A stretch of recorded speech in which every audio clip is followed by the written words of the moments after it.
Well, certainly sounds you put a lot of care and effort and your whole life into what you do, and obviously there's this very important relationship you have had and continue to have with your sensei. So, would you like to talk about Unsui Sensei and your relationship with him? Yeah, I'd love to. In fact, I could have had this whole podcast be just about him and not even mention my name. Sensei, yeah, Sensei, I have my dad and I are very close. I'm very fortunate to have been raised by a great man, and I hope, Dad, you hear this episode Hi there, Dad. because I can't be thankful enough for the men in my life, such as my dad, such as my grandfather. However, when I met Sensei, he was a piece of leadership that I had been, it's not that I had been missing, Nick, it's that I never knew I needed until I had discovered that. And the way that Sensei had treated me in the dojo when I would go and train. So when Sensei retired from the military, he and his best friend, also a retired lieutenant colonel, when they both retired, and they moved to, of all places, Baltimore. There's a reason behind that. They bought a house in Baltimore. They came here because they wanted to nurture our organization. It was young at the time. And so that gave me a great opportunity in the early 2000s to spend a lot of time with Sensei because I could make a cup of coffee 5 a.m. and here in New York, and I could be bowing in with Sensei by 10 a.m. in Baltimore and spend the day there and train and drive back that night. So I was able to spend a lot of time at his dojo when he moved here for a short period of time.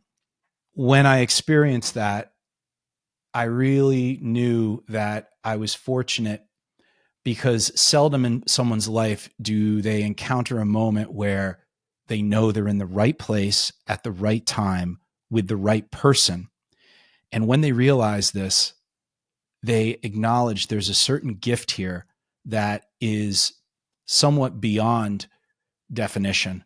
And kind of like you, we were talking about with your Ikigai experience when you had been asked that question and, Hmm. in your whole sort of intuition on following your own path, I had found my place with Sensei and I connected with him. I felt just he was stern. There was, there was no BS with Sensei. It was expected you would do what was said. However, there was this fierce gentleness that he had where I knew I was in the right place, like I just said. And I knew that if I continued and I stayed on this path, this is where I was meant to be and it would lead to great things for me. Love that expression, fierce gentleness. Yeah. So, might embrace that. That's beautiful. I'd like to quote your sensei. So here's a quote from Unsui Sensei.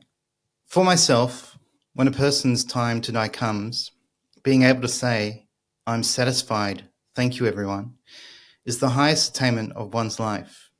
In addition, I feel that it is much better to do and then regret it rather than not do and regret that inaction. Consider this, if you will, and please continue to the end. Continuation is power. And kind of made me relate to, in some way, ikigai, this idea of learning new things, doing new things, learning or living life. And even if we have our ups and downs, but we learn from our downs just as much or perhaps even more from our ups. So this idea of it is better to do something, and if things go wrong, you regret it and then move on, rather than imagine years later, decades later, regretting something you didn't do. So very sounds like a very wise sensei. Yeah. I think what you just read there was very impactful to me because I realized that through his teaching and when I just said that, you have to keep going. This is something that we say quite a bit in our art, like just keep going. And that doesn't come as a pat on the ass. It doesn't come as a, hey, you just keep going. It actually it's a direction. Keep Hmm. going. Like, do not quit. And that doesn't mean stay in one line and don't look to the sides, just keep going straight blindly. And it's not that. In fact, it is this path, and like I said, where I can age gracefully. I can age with power.